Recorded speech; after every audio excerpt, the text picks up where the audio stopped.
If your dream was to be the biggest drug lord in the world, good news, a position has just opened up.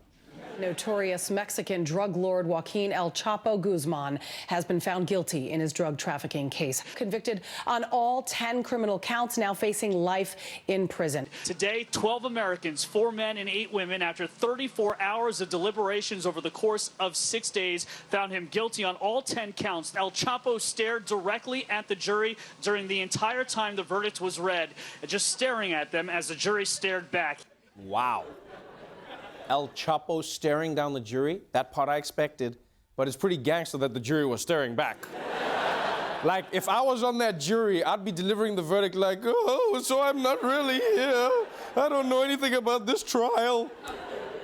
But they're sitting there just looking him in the eyes like, you think you're loco, man? I like jury duty. Come on, El Chapo.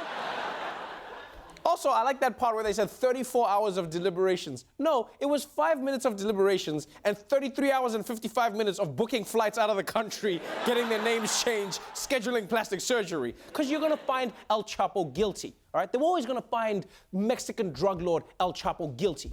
He's Mexican drug lord El Chapo. That's a branding problem. Everyone knows him. It's like asking, what does Chance the Rapper do for a living? He raps. It's right there in his name. Of course he was gonna be found guilty. Moving on, blackface. Feels like every day there's a new story about this unfortunate trend in America.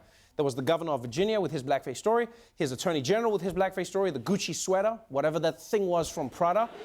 And now, in the words of the great philosopher DJ Khaled, another one. Katy Perry is facing backlash for a shoe design that some say resembles blackface. 2 of her Katy Perry collection shoe features a face with those over-exaggerated red lips right there. You can see it. Although the shoes were also available in different colors, people quickly pointed out the problematic image of the black ones. The items have since been taken down online. You know, when black people said, you should put yourself in our shoes, this is not what we meant. We meant Yeezys.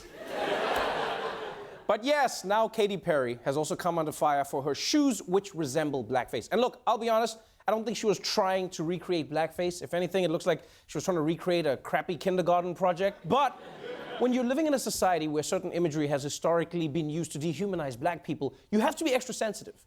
Like, you know what? Here's a simple thing. If you're a fashion designer, here's a simple rhyme to help you. Red lips with white skin, that's a fashion win. Red lips with black skin, that shit's racist. You remember that? And look, part of me was surprised that these shoes got caught up in the blackface scandal, but it didn't help when Ralph Northam wore them to his interview with Gayle King. I don't think that helped the story at all. Yeah, apparently they're great for moonwalking. That's what I've heard. And finally, a fun story from the TSA. Every year they make a list of the strangest things they confiscated from our luggage. And now they've revealed this year's top 3.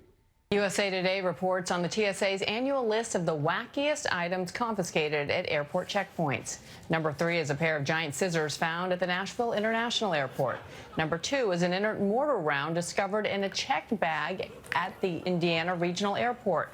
And number 1 on the list is something horror movie character Freddy Krueger might travel with, a razor glove found at Hartsfield-Jackson International Airport in Atlanta.